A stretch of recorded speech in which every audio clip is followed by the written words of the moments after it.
Hello friends, welcome to फिनवाइज।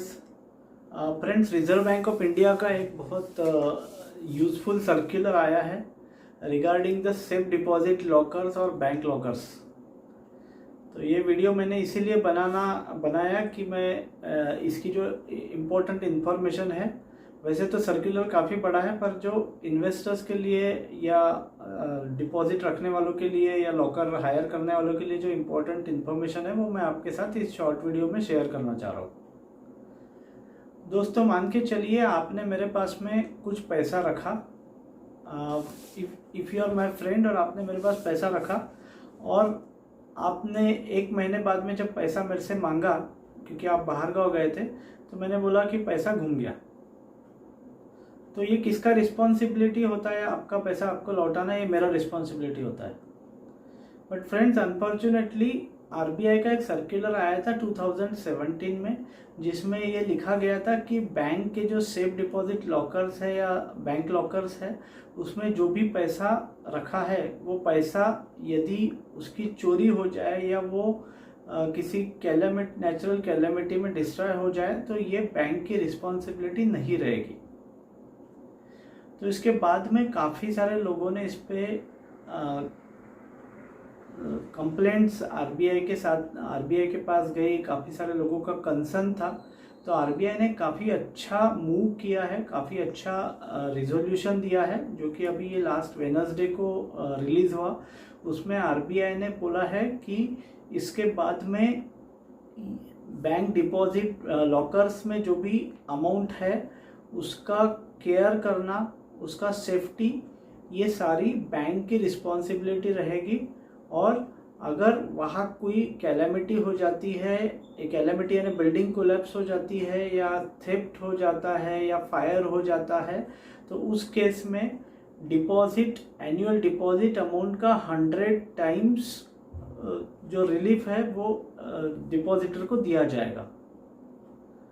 तो जो depositor है वो सेफ डिपॉजिट लॉकर में रखी इसलिए रहा है क्योंकि वो एक सेफ्टी चाह रहा है, वो ये समझ रहा है कि मेरे घर से लॉकर ज़्यादा सेफ है।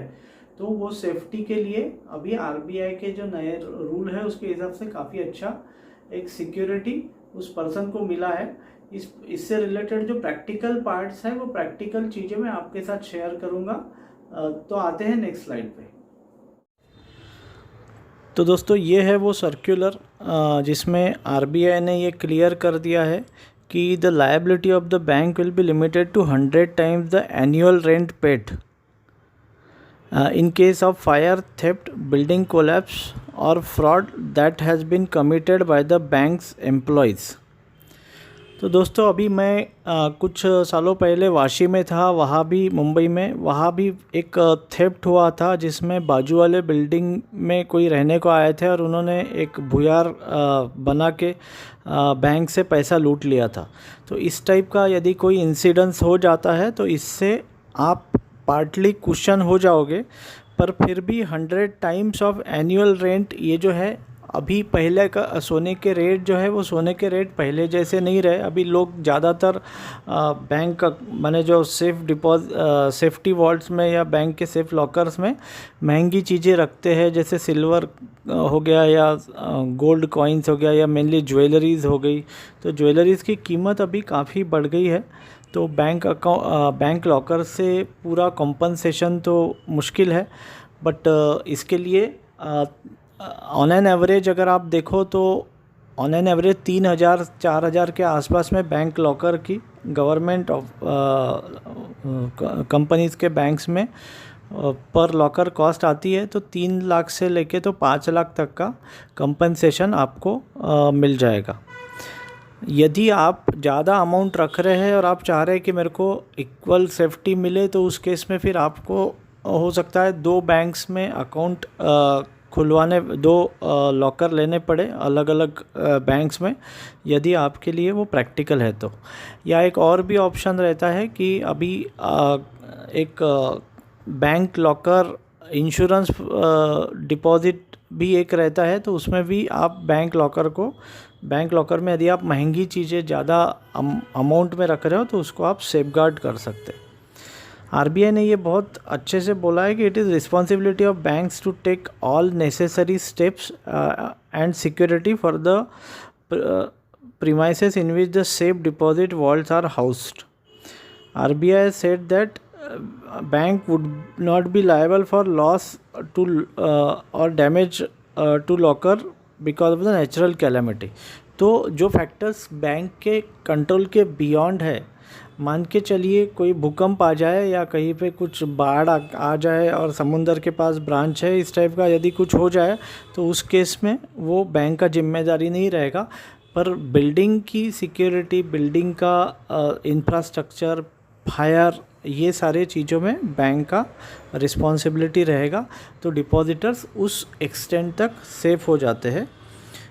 Fix deposit as a security for locker, ये एक क्लॉज है। तो इसमें ये रूल इसका ऐसा है कि आपका जो लॉकर का जो एनुअल कॉस्ट है तो बैंक उसके 3 टाइम्स तक आपसे फिक्स डिपॉजिट डिमांड कर सकती है।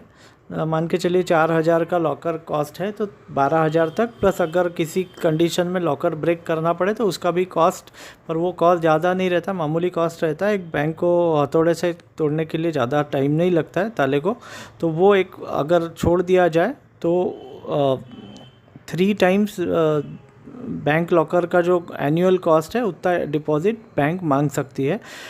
आजकल कुछ बैंक्स ज़्यादा क्वांटिटी में भी डिपॉजिट मांगती है।